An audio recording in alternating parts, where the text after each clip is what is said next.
سر کے بال مڈانا یا کٹوانا یا مڈانا جائز ہے دونوں، لیکن مڈانے کا ثواب زیادہ ہے۔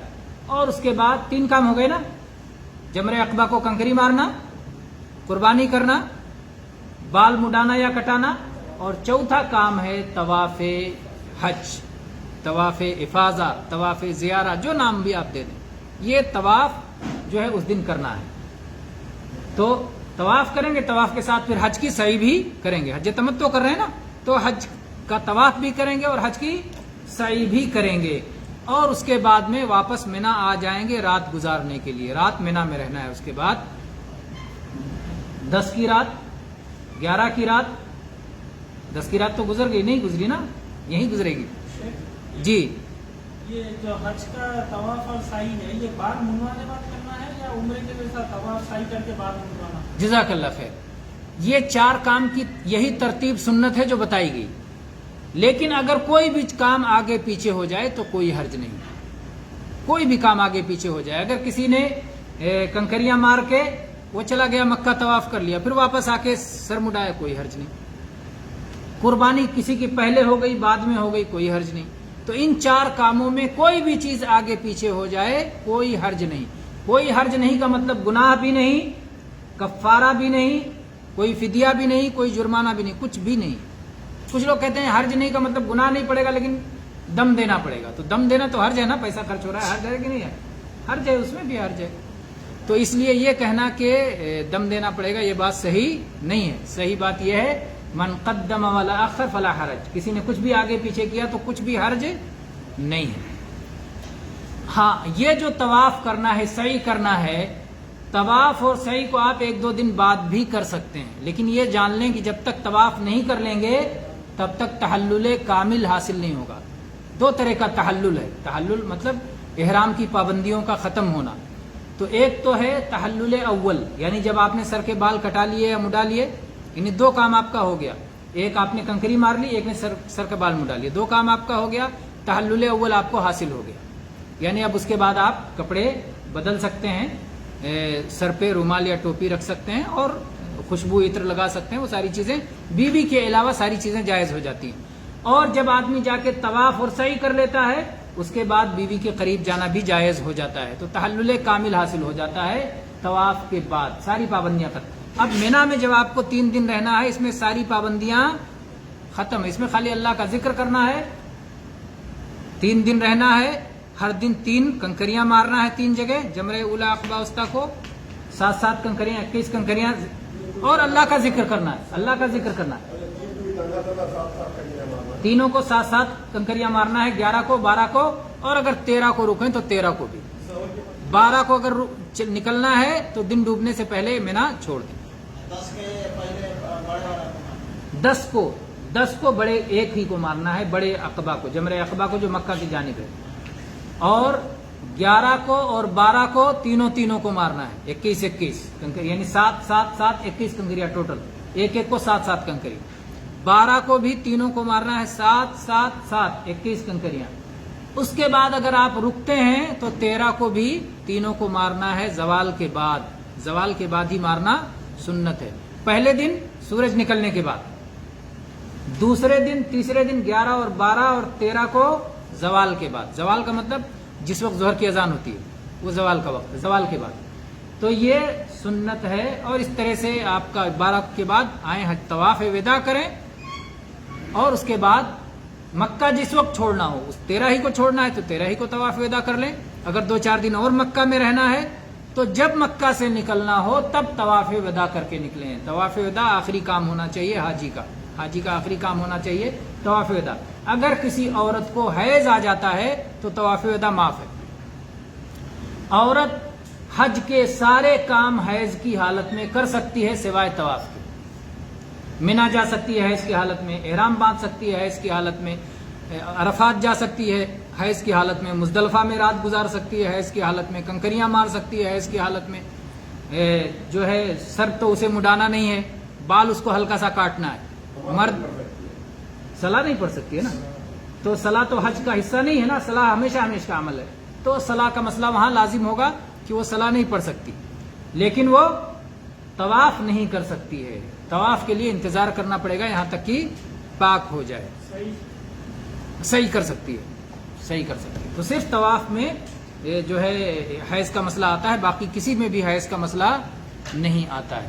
تو یہ کچھ مسائل تھے، میرے خیال سے کچھ 2-4 منٹ زیادہ بھی ہو گیا ہمارا جو پروگرام کا وقت ہے، لیکن الحمدللہ ہمیں امید ہے کہ حج کے تقریباً بہت سے مسائل آ گئے. سوال ہاں ضرور کر لیجئے تھوڑی دیر کے لیے. اور یہ کنکر مارنے کا وقت مقرر ہے، زوال کے بعد سے کب تک مار سکتے ہیں؟ جی بعد کا نہایا نہیں مقرر ہے، شروع مقرر ہے. پہلے دن سورج نکل جانے کے بعد، دوسرے دن، تیسرے دن، چوتھے دن زوال کے بعد، لیکن کب تک مارتے رہنا یہ مقرر نہیں ہے. تو اگر کبھی بھیڑ ہو یا آپ کو وقت دیا جائے ذمہ داروں کی طرف سے کہ رات میں مارنا ہے تو پھر اس وقت کی تعمیل کرنا چاہیے. جی اور کوئی سوال؟ وعلیکم السلام.